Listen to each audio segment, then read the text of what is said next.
Queridos hermanos, que Dios les bendiga. Bienvenidos al culto de esta mañana. Hemos decidido empezar a estudiar una carta de una manera expositiva, versículo por versículo durante todo este tiempo. Una carta que realmente nos anima. Pero antes de empezar con la exposición de la carta, quisiera darles un poquito del trasfondo de lo que está pasando en la carta, de tal manera que podamos sacar el mayor provecho para nuestras vidas, ¿no es cierto? En cierta ocasión, un padre llevó a su hijo al museo para entretenerle, pero por 2 horas el chico no hizo otra cosa que suspirar y quejarse. Finalmente, ya en la desesperación, le dijo a su papá: papá, vamos a un lugar a donde las cosas sean reales.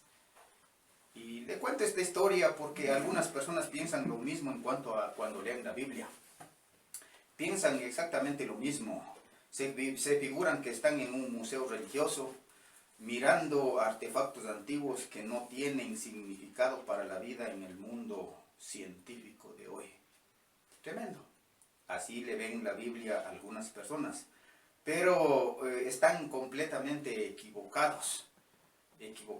Ningún otro libro, escúcheme esto, hermano, ningún otro libro tiene tanto significado para nuestras vidas y tanta utilidad para solucionar los problemas que tenemos. Ningún otro libro. Ahora, ¿por qué le digo esto? Porque, por ejemplo, hablando Dios a través de el apóstol Pablo, en el libro de Hebreos capítulo 4 versículo 12, describe el concepto que uno debe tener acerca de la palabra de Dios. Vea lo que dice Hebreos capítulo 4 verso 12 en la palabra: porque la palabra de Dios es viva y eficaz. Es tremendo. Así Dios le describe a la Biblia. La palabra de Dios es viva y eficaz, y más cortante que toda espada de 2 filos, que penetra hasta partir el alma, el espíritu, las coyunturas y los tuétanos, y discierne los pensamientos y las intenciones del corazón. Hermanito, cuando la palabra de Dios es descrita como viva y eficaz, hermano, viva es que está viva y que tiene el poder de ayudarnos. Y cuando dice eficaz, está hablando de que es poderosa para hacer que las cosas sucedan. Entonces, no podemos verle como a un museo religioso. No podemos verle a la Biblia como un libro antiguo que ya pasó de moda. La Biblia es viva y eficaz, dice la palabra del Señor, a tal punto que el apóstol Pedro dice, siendo renacidos de simiente, no de simiente corruptible, sino de incorruptible, por la palabra de Dios. O sea, la palabra de Dios, siendo utilizada por el Espíritu Santo, lo que hace es nos ha llevado a la salvación, nos ha transformado. ¡Qué impresionante! Ese es el poder de la palabra. De hecho, por eso es que uno de los profesores de una prestigiosa universidad allá en los Estados Unidos pudo decir de manera enfática en una de las conferencias de graduación, dijo las siguientes palabras. Dice: creo que un conocimiento amplio de la Biblia sin estudios universitarios es de más valor que estudios universitarios sin la Biblia. Hermano, la Biblia puede transformar nuestra vida. La Biblia puede transformar, cambiar. De hecho, por eso es que decidimos estudiar de una manera expositiva las 2 cartas escritas por el apóstol Pablo a los tesalonicenses, las 2 cartas que él escribió. Ahora, ¿por qué decidimos estudiar estas 2 cartas? En estas 2 cartas fueron escritas a personas que estaban experimentando problemas reales en un mundo que no simpatizaba con la fe cristiana. Por eso es que escogimos una carta donde los hermanos estaban sufriendo, igual que usted, igual que yo. Sufrimos, y escribe el apóstol Pablo con el propósito de animarles, de fortalecerles, de hacerles ver que la vida no se termina aquí, que la vida continúa Es lindo este texto. Así que para entender la carta a los tesalonicenses necesitamos ver algunas cosas como el trasfondo, necesitamos ver como el propósito por cual fue escrito, necesitamos ver los antecedentes, necesitamos ver el enfoque, qué enfoque tenía el apóstol. Ahora, entonces, en esta mañana lo que vamos a hacer es, vamos a trabajar un poquito en cuanto a la introducción a la carta a los filipenses, a los tesalonicenses. La próxima semana vamos a empezar con el capítulo 1, versículo 1. Pero hoy vamos a ver las tres cosas, ¿no es cierto? El trasfondo o los antecedentes o el contexto, el propósito y el tema que se enfoca en Primera de Tesalonicenses, ¿no es cierto? Veamos un poquito del trasfondo. El trasfondo quiere decir lo que está atrás, lo que... cuál fue las circunstancias en donde cuando fue escrita la carta, qué estaban viviendo los hermanitos de Tesalónica, de tal manera que el apóstol escribe para animarles, ¿no es cierto?, que sigan adelante. ¿Cuáles fueron las circunstancias? Eso es del trasfondo, ¿no es cierto? Entonces, veamos ahí un poquito del trasfondo. ¿Es posible visitar la ciudad de Tesalónica hoy? Ahora existe todavía, es una ciudad importante, una ciudad moderna, es un centro industrial, es un centro comercial, ¿no es cierto? Es un centro comercial muy avanzado. Después de Atenas es la ciudad más poblada de esa región, allá en donde está ubicada. Durante la Primera Guerra Mundial, la ciudad de Tesalónica fue la base de los aliados, ¿no es cierto?, en la Primera Guerra Mundial. En la Segunda Guerra Mundial, la ciudad de Tesalónica fue tomada o conquistada por los alemanes y en ese entonces fueron llevados presos y cautivos como 60.000 judíos. Entonces, ahí está, ¿no es cierto?, ahí está la ciudad. Es la ciudad más antigua. Originalmente se llamaba Terma, ¿no es cierto?, por las aguas termales que hay alrededor. Así se llamaba originalmente. En el año 315 antes de Jesucristo se le dio el nombre de Tesalónica en honor a la media hermana de Alejandro Magno, el conquistador de la época, ¿no es cierto? Conquistó y le puso en honor a su media hermana Tesalónica, a la ciudad de Terma. Pero en el año 168 antes de Jesucristo fue conquistada por el Imperio Romano y fue hecha la capital de toda la provincia de Macedonia, en donde está ubicada la ciudad de Tesalónica. Así que ese fue así un detalle rapidito de que era la ciudad en donde estaba ubicada. En el tiempo de Pablo dice que habían 200.000 habitantes, de los cuales la gran mayoría eran griegos. Había también un poco de romanos y otro poquito de judíos. Así estaba conformada, 200.000 habitantes. Hoy más o menos están entre unos 350.000 habitantes. Hoy, en la actualidad, ¿no es cierto? Es una ciudad ahí. Entonces, Lucas escribe con respecto a cómo las circunstancias bajo las cuales el apóstol Pablo llegó a Tesalónica y fundó la iglesia, ¿no es cierto? Ahora hemos visto rapidito un poquito el trasfondo de la ciudad, donde estaba ubicada, cómo funcionaba y toda la cosa. Entonces, pero Lucas lo que nos va a mencionar en el libro de Hechos, si puede abrir su Biblia ahí en Hechos capítulo 16. Entonces, aquí lo que encontramos es que el apóstol Pablo llegó allá no por voluntad propia, sino que dice que tuvo una visión. Capítulo 16, versículo 9, dice: y se le mostró a Pablo una visión de noche. Un varón macedonio estaba en pie rogándole y diciéndole: pasa a Macedonia y ayúdanos. Entonces, lo que pasa acá en el capítulo 16 es que Pablo viene acompañado de Timoteo, de Silas y de Lucas, viene acompañado y recibe una visión y por ese llamado es que se va a Macedonia. A Macedonia, llega allá y en la ciudad en la provincia de Macedonia, cuya capital era la ciudad de Éfeso, entonces se va a Éfeso. Entonces, no fue allá porque quiso, sino porque Dios le estaba llevando, ¿no es cierto? Dios le estaba llevando. Ahora, en el capítulo 16 se declara o se ve que él estaba en Filipos, junto con Pablo, con Timoteo y con Silas. Estaba en Filipos evangelizando, haciendo la obra, compartiendo el evangelio, y una vez que terminó ahí o habló, le habló a Lida y a su familia, aceptaron a Jesucristo, se fundó la iglesia allá en Filipos, y por causa de eso es que dice que los judaizantes de Filipos comenzaron a perseguirle, le metieron en la cárcel a Pablo y a Silas, versículo 11, ¿no es cierto? Ahí está el tema este de que fue metido en la cárcel y que Dios tuvo que sacarles haciendo un gran temblor a medianoche, y el carcelero de Filipos se convierte también a Jesucristo. Así que se funda la iglesia acá, le deja a Lucas aquí en Filipos y zarpan los tres para Macedonia, ¿no es cierto? Para Macedonia.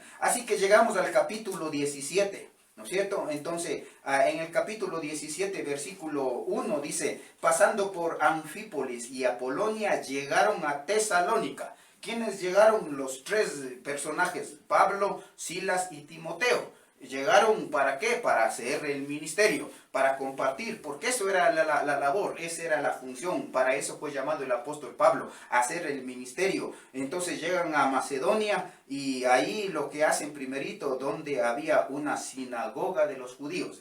O sea, el apóstol Pablo literalmente tuvo la misión allá en Hechos capítulo 9, en donde Dios se le presenta con una conversión tremenda. Y entonces el apóstol es llamado a hacer el ministerio donde los gentiles. Fue ya específicamente apóstol de los gentiles, para hacer el ministerio a los gentiles. Pero como era, que sería patrón en el ministerio del apóstol Pablo, lo que primerito hacía en cada pueblo que llegaba es ir a las sinagogas en donde se reunían los judíos que temían, respetaban o querían aprender de Dios, ¿cierto? Entonces en la sinagoga se reunían judíos que tenían una alta reverencia con la palabra de Dios. Ellos estudiaban la ley en la sinagoga, pero en la sinagoga asistían no solo judíos, sino también dice la palabra que asistían gentiles que eran temerosos del Señor, piadosos en Dios. Por ejemplo, acá le tenemos a Cornelio, ¿no es cierto? Cornelio era un gentil y Pedro es llamado para que vaya donde un gentil, y se dice de Cornelio que era un hombre temeroso de Dios, que hacía buenas obras. De ese tipo de gente estaba constituida las sinagogas. Aquí dice la palabra del Señor en el versículo 1, donde había una sinagoga de los judíos, ¿no es cierto? Sinagoga de los judíos. Ahí lo que hacían, como les decía, es estudiar la palabra del Señor, y tenían una reverencia para la palabra. Entonces, eso es lo que hacían normalmente. Ahora, hermano, es interesante estudiar las palabras que siguen, versículo 2 y 3, porque vea aquí lo que aparece es en 3, 4 versículos el ministerio del apóstol Pablo en Tesalónica. Llega, dice, acababan de llegar en el versículo 1, se va directo a la sinagoga, versículo 2, y Pablo, como acostumbraba, fue a ellos, o sea, a la sinagoga, y por 3 días de reposo, o sea, 3 sábados, 3 semanas, dice que hizo algunas cosas. Ve, ahí aparece la primera palabra, discutió con ellos. Esa palabra discutir no es la misma que nosotros tenemos para discutir, porque discutir para nuestro contexto es sinónimo de pelear, ¿cierto? Y están discutiendo y están hablando y acaloradamente. No, el apóstol Pablo no hacía eso. Discutir significa examinar con mucho cuidado una cuestión utilizando medios o el método de preguntas y respuestas. O sea, ese es el énfasis, ¿no es cierto? Ese es el énfasis. El énfasis es dirigir un discurso, o sea, dialogar con argumentos razonables. Eso significa discutir. ¿cierto? Hablar acerca de un tema con preguntas y respuestas de una manera razonable, sin pelear, sin enfervecerse, sin enojarse, sino que simplemente de una manera, ¿qué sería? Intelectual, hablando, discutiendo, conversando, llegando a conclusiones. Eso significa discutir. Discutía constantemente con ellos. O sea, hablaba acerca de la palabra de Dios con los judaizantes, con los judíos que estaban en la sinagoga. Versículo 3 dice, declarando, ahí aparece la otra palabrita. Declarar significa explicar una porción de la palabra de Dios del Antiguo Testamento y aplicar, ¿no es cierto? Aplicar a nuestro contexto o relacionarle con Cristo, a Jesús y su Evangelio. Entonces, eso es lo que significa la palabra declarando. O sea, lee en el Antiguo Testamento, explica el significado y conecta con las cosas que están pasando en la vida de Jesucristo. Entonces, eso es lo que hacía constantemente. O sea, hablaba acerca del tema, discutía, declarando. Y la siguiente palabra que aparece ahí es exponiendo. Declarar o interpretar el sentido genuino de la palabra de Dios en su doctrina para que podamos entender todas las personas. Eso es lo que significa exponer. Agarrar un texto del Antiguo Testamento y ¿qué significará esto? ¿No es cierto? Y entonces lo que significa cuando habla de exponer las escrituras es agarrar el texto, ¿no es cierto? Explica su significado y aplica a la situación. Y la situación que se estaba viviendo ahí es que Cristo era el Salvador del mundo, como ahora. O sea, el Antiguo Testamento habla de Cristo, entonces el apóstol Pablo lo que hacía en la sinagoga es explicar la relación que existía entre el Antiguo Testamento y Jesucristo. Ahora dice, exponiendo por medio de las Escrituras. Ahora esto no es solo cuento del apóstol, ¿no es cierto? Sino que agarraba el Antiguo Testamento y explicaba y le unía con la nueva teología que venía exponiendo en todas las iglesias del apóstol Pablo acerca de Jesucristo. Así que dice, exponiendo por medio de las Escrituras, no era invento del apóstol, sino que agarraba textos concretos del Antiguo Testamento. O sea, en otras palabras, el apóstol Pablo era un experto en esto de la palabra, uno que sabía el Antiguo Testamento y cómo se relacionaba con la nueva teología que estaba explicando acerca del Señor Jesucristo, acerca de cómo Jesucristo vino, nació, fue sepultado, murió y resucitó al tercer día. Entonces, el apóstol Pablo lo que está haciendo acá es de a de veras uniendo el Antiguo con el Nuevo Testamento. Dice, declarando y exponiendo por medio de las Escrituras que era necesario que el Cristo padeciese. Ahí va la cosa. Es que esto es clave, ¿cierto? El Antiguo Testamento relata el proceso, cómo Dios trajo a la humanidad, cómo Dios agarró al pueblo judío y le trajo hasta donde estaba. Pero de aquí en adelante el apóstol Pablo fue llamado para que explique la teología de Jesucristo. Entonces, la doctrina de Jesucristo. Entonces, lo que hace acá es, estaba discutiendo, estaba declarando, estaba exponiendo por medio de las Escrituras que era necesario. Esto es lo que exponía, esto es lo que declaraba, esto es lo que discutía, esto es lo que preguntaba y buscaba respuesta, que era necesario que el Cristo padeciese. O sea, sin la muerte de Cristo, mis hermanos, no hay salvación. Eso es lo que explicaba. Dice, era necesario que el Cristo padezca, que resucite de los muertos y que Jesús, a quien yo os anuncio, decía, Él es el Cristo. Esa palabra os anuncio es proclamar que Cristo no está muerto, sino que ha resucitado. Es que ese es el Evangelio, hermano. Esto es todo lo que necesita saber la gente. Que Cristo ya no se quedó muerto, sino que vino, murió para pagar mis pecados y una vez muerto, resucitó. Y ahora está sentado a la diestra del Dios Todopoderoso. Y desde allí nos está dando vida eterna. Así que eso es exactamente lo que está haciendo. Sino que, claro, utiliza las palabras discutir, declarar, exponer y anunciar. Esas son lindas palabras. Así es como hacía el ministerio del apóstol Pablo allá en Tesalónica, hermano. Así es como inició. No había iglesia, hermano. Se fue a la sinagoga y explicando a los de la sinagoga, ¿no es cierto? Y claro, Claro, porque en el versículo 4 hay resultados, hermano. Cuando uno enseña las escrituras, cuando uno explica las escrituras, cuando uno declara o expone la Biblia, hermano, dice la palabra del Señor, no vuelve vacía. La palabra de Dios es tan poderosa, así dice la Biblia, es poderosa. Así leíamos en Hebreos capítulo 4, versículo 12. Dice la palabra de Dios es viva y eficaz, es poderosa. Así que en eso creía el apóstol Pablo, o sea, sabía que es poderosa. Y que fue a donde a la sinagoga, ¿sabe qué? A hablarles de Jesucristo. Y una vez que les habló, el resultado es lógico, hermano. Vea lo que pasa allá en la ciudad, hermano, versículo 4. Y alguno de ellos, esta es la obra poderosa de Dios, hermano. Dice, y alguno de ellos creyeron. Claro, dice algunos, no todos. Algunos de ellos creyeron y se juntaron con Pablo y Silas. ¡Qué lindo! Aceptaron a Cristo, creyeron en Él, se sometieron, confiaron en la vida eterna, en la obra salvadora de Jesucristo. Eso es salvación, hermano. Entonces dice el versículo, y de los griegos piadosos gran número, o sea, muchos judíos creyeron, los griegos piadosos en gran número, o sea, hubo un montón, y mujeres nobles no pocas. O sea, se convirtieron los judíos, se convirtieron los griegos y hasta las mujeres, hermano, gloria a Dios. Se convirtieron, ¿sabe por qué? No por la elocuencia del apóstol Pablo, sino porque predicó la palabra usando las escrituras. Les hablaba de que el Antiguo Testamento habla de la necesidad de que Jesucristo venga.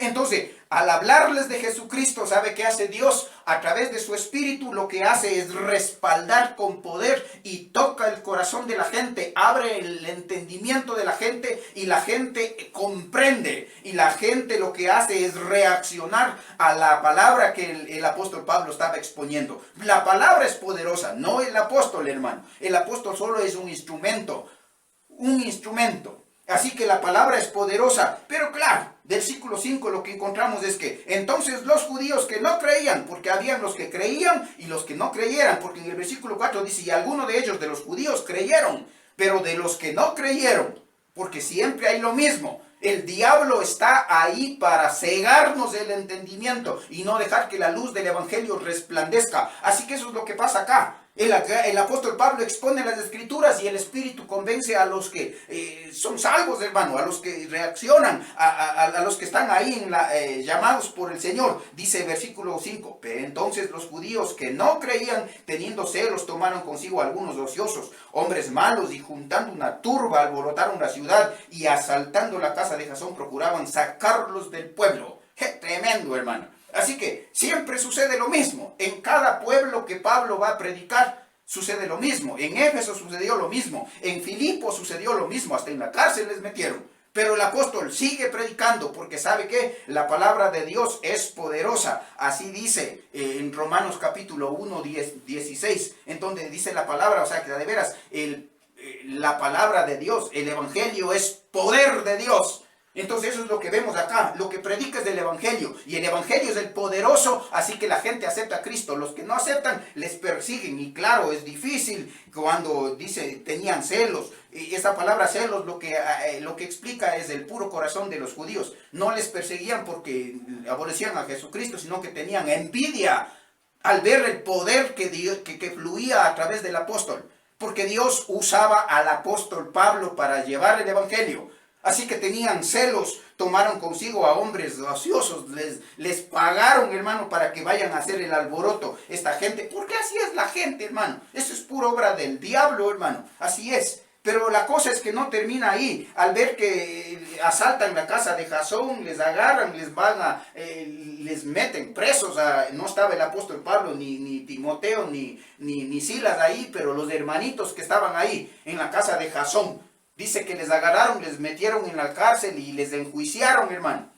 Y dice, claro, tuvieron que pagar una fianza, y una vez pagada la fianza salieron. Pero el apóstol Pablo dice el versículo 10, inmediatamente los hermanitos enviaron de noche a Pablo y a Silas hasta Berea. Les dice, váyanse nomás, hermanitos, gloria a Dios. Y Timoteo se queda aquí y Pablo y Silas tienen que salir huyendo de noche. pero la iglesia estaba formada. La pregunta es, ¿cuánto tiempo se quedó ahí? ¿Cuánto tiempo se quedó? Dice 3 semanas. Tal vez fueron 4, hermano, con todas las cosas.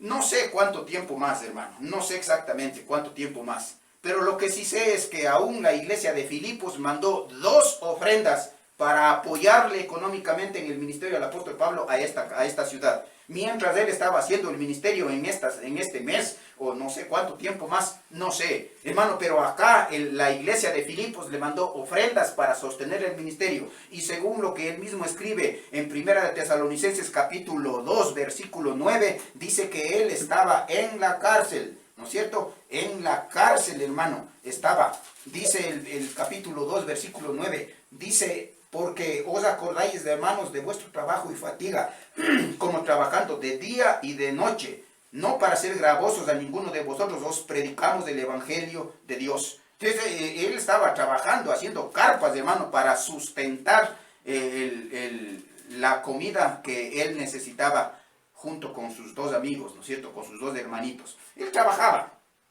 Ahora, el punto, hermano, es que en este mes, él les dio a los creyentes, a los nuevos creyentes, toda la base doctrinal. O sea, full, hermano. Doctrina, doctrina, doctrina, doctrina. Palabra, palabra, palabra, palabra. Porque la palabra es la que da el fundamento. La palabra es que da el crecimiento. Por eso el apóstol Pedro, en Primera de Pedro, capítulo 2, verso 2, dice, desead como niños recién nacidos la leche espiritual no adulterada, para que por ella, por la palabra de Dios, crezcáis para salvación. O sea, la vida cristiana es así. Cristo viene, nos salva por la obra y misericordia de Él. Lindo, nos salvó.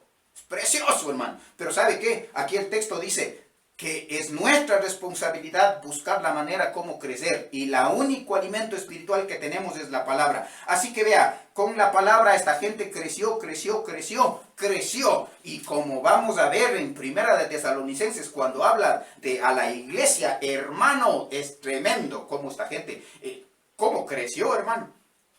Y cómo fue el impacto de esta gente en la sociedad en la que vivían. Aquí vemos a la gente, o sea, de veras, persiguiéndole a los creyentes, hermano, metiéndoles en la cárcel, pero en medio del dolor y del sufrimiento, el apóstol hace la obra ministerial, ¿no es cierto? Después de que sale de Tesalónica, tiene que ir a Berea. Y en Berea, usted sabe, el pasaje habla en el libro de Hechos, ¿no es cierto? Capítulo 16, saliendo de Tesalónica, se va a Berea.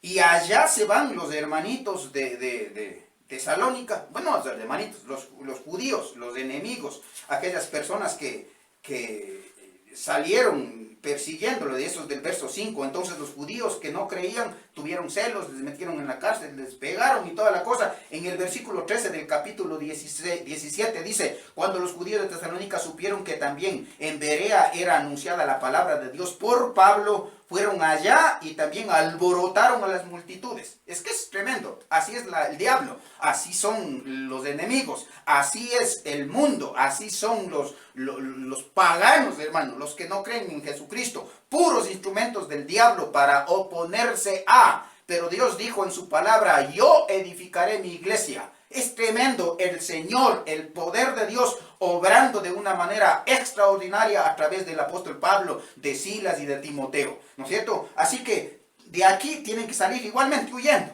Se van a Atenas y llegan a Atenas. Aquí le deja a Timoteo y le deja a Silas. Y él sale huyendo para Atenas. Tremendo. Y en Atenas, hermano, ahí está esperando hasta que Timoteo regrese. Una vez que regresa a Atenas, le envía de nuevo a Macedonia, a Tesalónica, perdón, claro, a Macedonia, a Tesalónica, le envía para que por favor vaya a animarles, a consolarles, a confortarles a los nuevos creyentes. Así que se va, y cuando regresa con el informe diciéndole, Pablo, qué impresionante esa gente, está firme, fiel, creciendo. Ahí es donde le escribe la carta, hermano. Escribe la carta Primera de Tesalonicenses desde Corinto, ¿no es cierto? Después de Atenas tiene que irse a Corinto, capítulo 18. Dice el versículo 1, después de estas cosas Pablo salió de Atenas y se fue a Corinto. Y en Corinto se encuentran con Timoteo, se encuentra con Silas, le dan el informe, ahí es donde escribe Primera de Tesalonicenses. Así que vea, ese es el trasfondo histórico más o menos de la fundación de la iglesia. Pero no nos quedemos solo con el trasfondo, ¿no es cierto? Porque ¿qué aplicaciones podemos sacar de esto? ¿Qué aplicaciones podemos sacar de esto, mis hermanitos? Vea, algunas aplicaciones que tengo de este trasfondo. Primer cosa, aplicando. Dice, todos estos antecedentes enseñan algunas cosas, 3 cosas específicamente. 1, Dios usa instrumentos humanos para hacer su ministerio. Él no mandó una legión de ángeles para que prediquen en Tesalónica, hermano, o en Filipos, o en Éfeso. No, hermano, él mandó a Pablo, el judío convertido, y a sus amigos les utilizó. Les dio visión, vayan y prediquen en Tesalónica. Vayan y anuncien. Esto me conforta el corazón porque sabe que si Dios quiere hacer algo en esta tierra, ha de hacer a través de los hijos, de los siervos, de las personas que vivimos en este mundo. Así que lo mejor que podemos hacer es ser un instrumento santo, útil, enteramente preparado para que Él me use. Para predicar la palabra, hermano. Para hacer la obra que Él quiere hacer. Porque eso es lo que aprendo. Dios usa instrumentos humanos. La segunda cosa que aprendo, hermano, es que el evangelio por sí mismo es poderoso. Y como dice en Romanos capítulo 1, 16, no me avergüenzo del evangelio porque es poder de Dios, es dinamita de Dios. Y eso es lo que vemos acá. Hermano, el evangelio es predicado y la gente acepta a Jesucristo. La gente cree en Jesucristo. La gente se entrega a Jesucristo. El poderoso evangelio predicado, hermano. Eso es lo que aprendo. La tercera cosa que aprendo en este contexto, hermano, es que Satanás todavía se opone a Dios, al evangelio, y persigue al pueblo de Dios. Porque eso es lo que veo, hermano. Dios utilizándoles a los judíos paganos, hermano, a los judíos que no creían. Dice entonces los judíos y algunos ociosos, utilizados por el diablo, les meten en la cárcel, les persiguen. Esa es la obra que no ha terminado todavía, no ha terminado. Por eso en Primera de Tesalonicenses la palabra explica, hermano, veamos ahí un poquito en Primera de Tesalonicenses algunos versículos en donde se enfatiza, hermano, de a de veras que la obra de persecución no había terminado. Vean, al Pablo en Corinto y todavía les escribe, versículo 6. Vean. Del capítulo 1, versículo 6 dice, y vosotros venisteis a ser imitadores de nosotros y del Señor recibiendo la palabra en medio de gran tribulación. O sea, la tribulación era constante, era real, ahí estaba.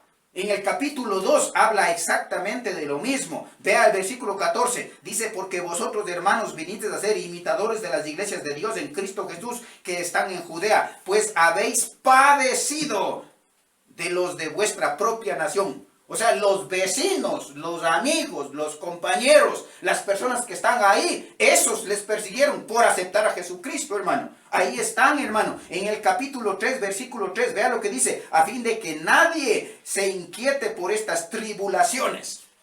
O sea, hermano, no te preocupes. El diablo ha actuado así de siempre.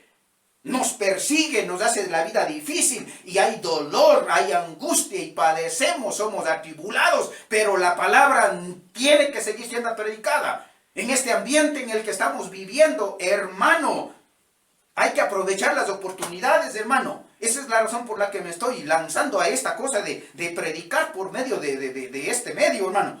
Porque hasta este punto nunca he predicado por este medio. ¿Sabe qué? He predicado siempre a la gente que está ahí en la iglesia, ojo a ojo, cara a cara, pero ahora estoy frente de una cámara. Yo espero que usted al otro lado esté enfocado, hermano. ¿Y sabe qué? En medio de esta angustia, tenemos que hacer hallados fieles. Ahora, ya escribe Primera de Tesalonicenses y después de un tiempito, ¿no es cierto? Escribe en el capítulo 1 de Segunda de Tesalonicenses, hermano, encuentro que la persecución no había cesado, sino que es constante, ahí está, siempre, versículo 4 de Segunda de Tesalonicenses dice, tanto que nosotros mismos nos gloriamos de vosotros en las iglesias de Dios por vuestra paciencia y fe en todas vuestras persecuciones y tribulaciones que soportáis. O sea, en Primera de Tesalonicenses no se había terminado la persecución. Ahora continúa, porque así es, hermano. Versículo 6 dice, porque esto es justo delante de Dios, pagar con tribulación a los que os atribulan.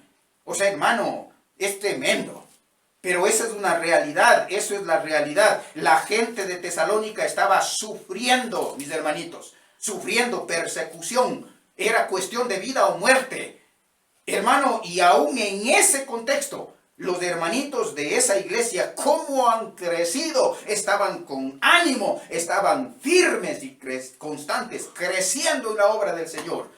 ¡Qué tremendo! Esto me anima, hermano, porque no importa la situación en la que usted y yo estemos viviendo, hermano.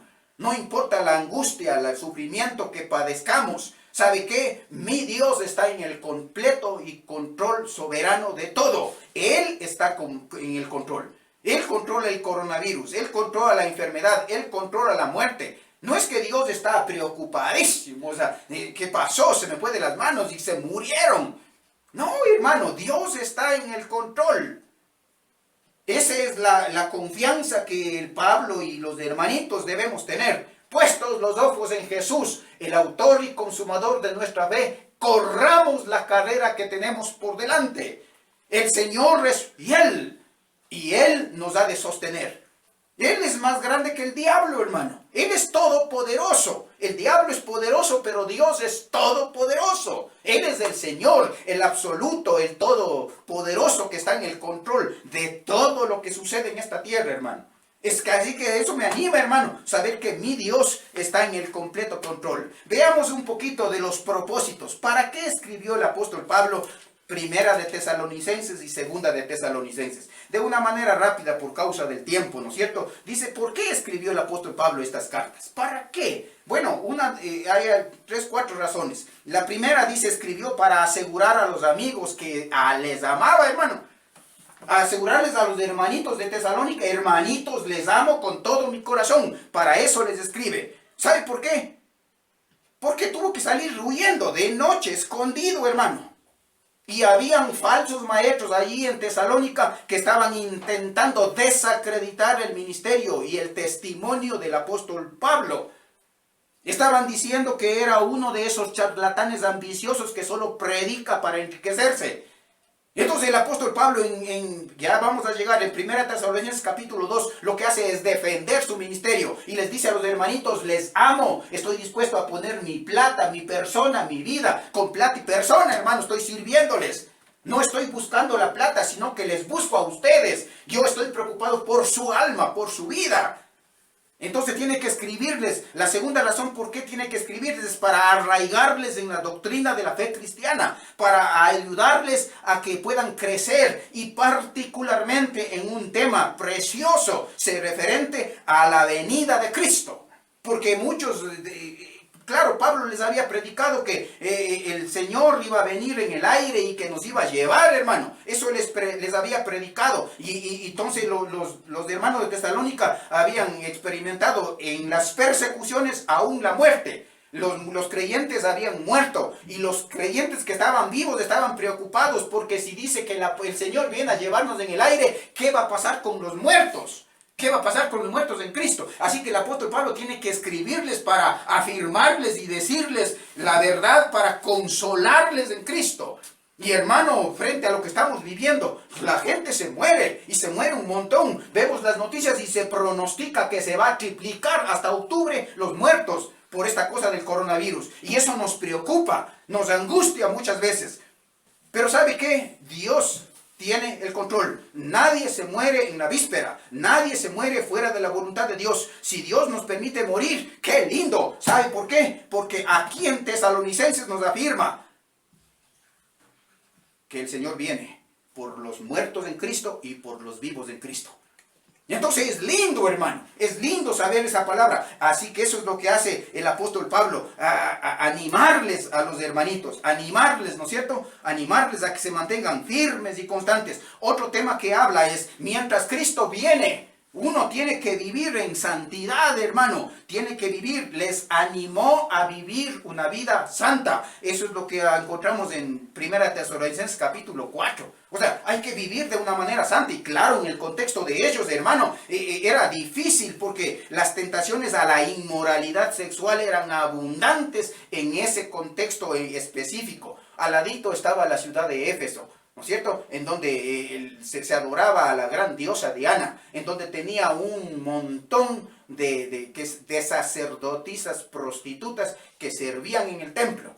Hermano, era tan común el pecado sexual que entre los habitantes de ahí no era ni siquiera condenado, hermano. Y entonces en ese contexto les escribe a los hermanitos y les dice: hermanitos, les animo a que vivan santa, pura y de una manera limpia. Porque en medio del dolor, del sufrimiento, de la angustia, hermano, la tendencia es aflojar las normas de ética y conformarse a lo que el mundo vive. Y hermano, ese es uno de mis temores en este tiempo, hermano. En medio de la presión económica, de salud, emocional, en medio del estrés, los creyentes normalmente comenzamos a aflojar las normas éticas, los principios, los valores, y nos estamos conformando a lo que el mundo hace. Y decimos, bueno, todo el mundo hace, pues. Y entonces el pasaje dice: carambas, en medio del sufrimiento, en medio de la persecución, uno no puede aflojar las normas. No puede, no debe hacer eso. No debe hacer eso. Finalmente la carta nos habla de algunos temas chiquitos, como por ejemplo, algunos miembros no respetaban ni honraban a sus líderes espirituales como se debe. ¿Cierto? Aquí está en 1 Tesalonicenses capítulo 5. Ahí les habla: oiga, hay que respetar a los líderes espirituales. Otro problema que había es que algunos se negaban a trabajar diciendo que pronto viene la venida del Señor y que para qué sirve todo lo que trabajemos. Mejor es agarremos cama y durmamos, disfrutemos, hermano, y no hagamos nada. Entonces, de veras es tremendo. El que no trabaja, que no coma. Ahí dice la palabra, hermano.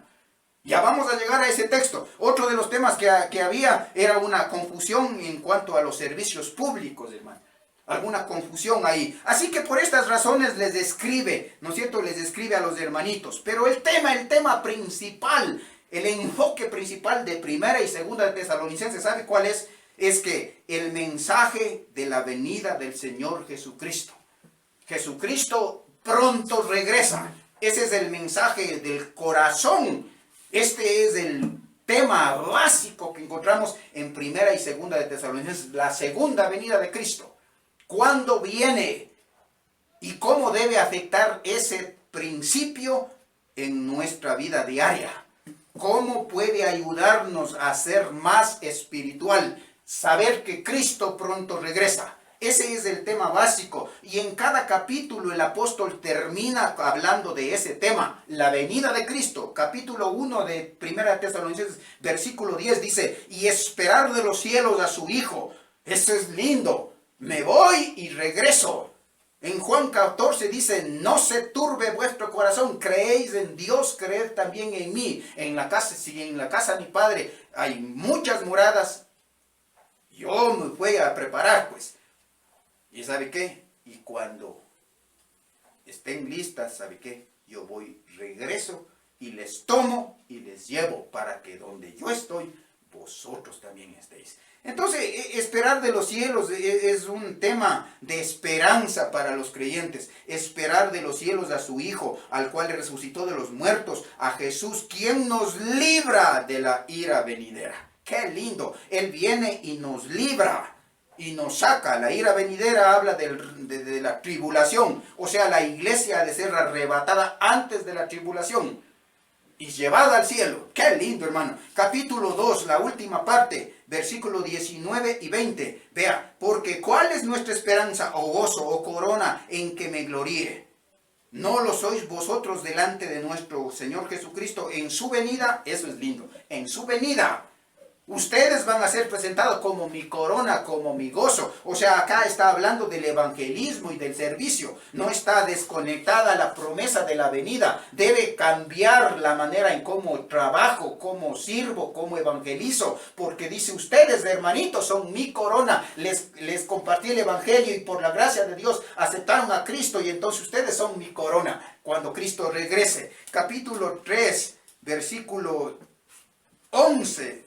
12 y 13, vea lo que dice. Mas el mismo Dios y Padre del Señor Jesucristo dirija nuestro camino a vosotros. Verso 12. Y el Señor os haga crecer y abundar en amor, unos para con otros y para con todos, como también lo hacemos nosotros para con vosotros. Verso 13. Para que sean afirmados vuestros corazones irreprensibles en santidad delante de Dios nuestro Padre, en la venida de nuestro Señor Jesucristo con todos sus santos. ¡Qué lindo, hermano! Mientras Cristo viene, tengo que estar trabajando duro para ser irreprensible, para ser santo, para vivir de una manera santa. O sea, firmeza en la vida cristiana está relacionada hasta que Cristo venga, o cuando Cristo venga me encuentre en santidad y siendo irreprensible. Capítulo 4, versículo 18, 17 y 18. Vea lo que dice. Luego nosotros, los que vivimos, los que hayamos quedado, seremos arrebatados juntamente con ellos en las nubes para recibir al Señor en el aire. Bueno, desde el verso 13 habla de esto, hermano. Habla del rapto de la iglesia. Habla de que la iglesia va a ser sacada antes del día de su ira. Habla de eso. Hay que estar firme, hay que mantenerse, hay que fortalecerse en medio de la tristeza. Aquí dice, hermanitos, los que han muerto, y de esto está pasando un montón alrededor nuestro. Hay gente que se está muriendo, hermano, gente en Cristo. Dice, los que muertos en Cristo resucitarán primero. Luego nosotros, los que hayamos quedado. Qué lindo, hermano. Eso es esperanzador, hermano. Saber que en las manos del Señor estamos seguros y de ahí nada ni nadie nos podrá separar. Así es como se relaciona. Está hablando de la segunda venida, pero esa segunda venida debe impactar el presente nuestro. Debemos vivir en santidad, evangelizar, compartir, animarse, poner nuestra esperanza en el Señor, porque yo no quiero terminar mi vida en este mundo, hermano. Este mundo se va de picada, está hecho tierra. Cada día es más violencia y más insensibles a la palabra del Señor. ¡Qué tremendo! Cada uno está viviendo como quiere. Versículo 23 del capítulo 5 dice, y el mismo Dios de paz os santifique por completo y todo vuestro ser, espíritu, alma y cuerpo sea guardado irreprensible para la venida de nuestro Señor Jesucristo. Fiel es el que os llama, el cual también lo hará. ¡Qué tremendo! Vean, por la venida del Señor Jesucristo hay que vivir en santidad, en pureza, ser fiel y de a de veras dar un buen testimonio. Es tremendo. De eso habla la carta, hermano. De eso habla la carta. Ahora, hermano, vea, para ir concluyendo. Yo sé que el día del Señor en el capítulo, ¿no es cierto? En el capítulo 2 habla de que vamos a ser librados de Primera de Tesalonicenses, capítulo 2, ¿no es cierto? Permítame encontrar. Capítulo 2, versículo 10.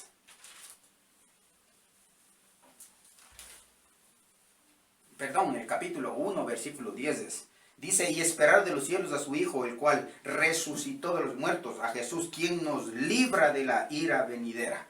Entonces, hermanos, este es un tema, el día de la ira venidera, es un tema muy, pero muy discutido entre los estudiosos de la Biblia, entre los teólogos, ¿no es cierto? Y no están bastante de acuerdo en esto. ¿La iglesia pasará la tribulación o no pasará la tribulación? Y hay los pretribulacionistas, los tribulacionistas y los posttribulacionistas. O sea, los que creemos que somos raptados antes de la iglesia, en medio de la tribulación, antes de la tribulación, perdón, en medio de la tribulación y después de pasar la tribulación. Entonces, aquí se discute un montonal, hermano, montonal. No vamos a entrar en ese tema, solamente quiero decirle mi convicción personal. Mi opinión personal, la iglesia será llevada al cielo antes de la tribulación, y retornará a la tierra con el Señor al fin de la tribulación. Entonces, Primera de Tesalonicenses habla acerca del rapto de la iglesia. Ese es el evento en el reloj de Dios que estamos esperando los creyentes. En un abrir y en un cerrar de ojos. Dice, sonará la trompeta y los muertos en Cristo, luego nosotros los que hayamos quedado seremos transformados. Es lindo, hermano. Ese es el rapto de la iglesia. Nos libra de la ira venidera. Cuando lleguemos al texto explicamos un poco más profundo esto. Pero ¿sabe qué? El Señor dice que nos va a librar de la ira venidera, que nos va a llevar antes de. Hermano, segunda de Tesalonicenses aclara un poco más esto. Porque algunos creían, sí, ya por tanta tribulación que estamos experimentando, ya creo que vino y nos quedamos, pero el día del Señor regresa. Entonces, ¿cuándo es? Ya está cerquita, ya está cerquita. Entonces, segunda Tesalonicenses es escrito para aclarar eso. Para aclarar eso. En otras palabras, mis hermanos, el primera de Tesalonicenses enfatiza el arrebatamiento de la iglesia. Y segunda de Tesalonicenses presenta la venida de Cristo con la iglesia. O sea, primera de Tesalonicenses habla que Jesucristo viene por su iglesia. Y en segunda de Tesalonicenses habla que viene con su iglesia. O sea, después de allá arriba las bodas del Cordero, viene con su iglesia a establecer el reino del Señor. Eso es lindo. Más detalles vamos a ver. Hermano, el estudio de estas cartas deben darnos ánimo. Deben darnos seguridad para el futuro, mis hermanos. Saber que mi Dios está en el control y Él viene por su iglesia, Él viene por su pueblo. Debe darnos ánimo para testificar y para caminar con el Señor de una manera santa, pura, limpia. Debe darnos consuelo en la pérdida de nuestros amados hermanos y amados creyentes que se van a la presencia del Señor. Debe darnos ánimo, porque cierran los ojos aquí y abren en la presencia del Señor, Dios Todopoderoso, a quien amamos con todo nuestro corazón. Y debe darnos estabilidad en un mundo lleno de inseguridad, hermano. Así que por eso es que decidimos estudiar primera y segunda de Tesalonicenses. Así que le invito para la próxima semana, ¿no es cierto? Vamos a estar hablando primera de Tesalonicenses capítulo 1, versos del 1 al 10. Vamos a estar hablando de la esperanza, del ánimo que debemos tener para vivir la vida cristiana en medio del dolor, de la angustia, en medio de la persecución y en medio de situaciones difíciles que estamos viviendo.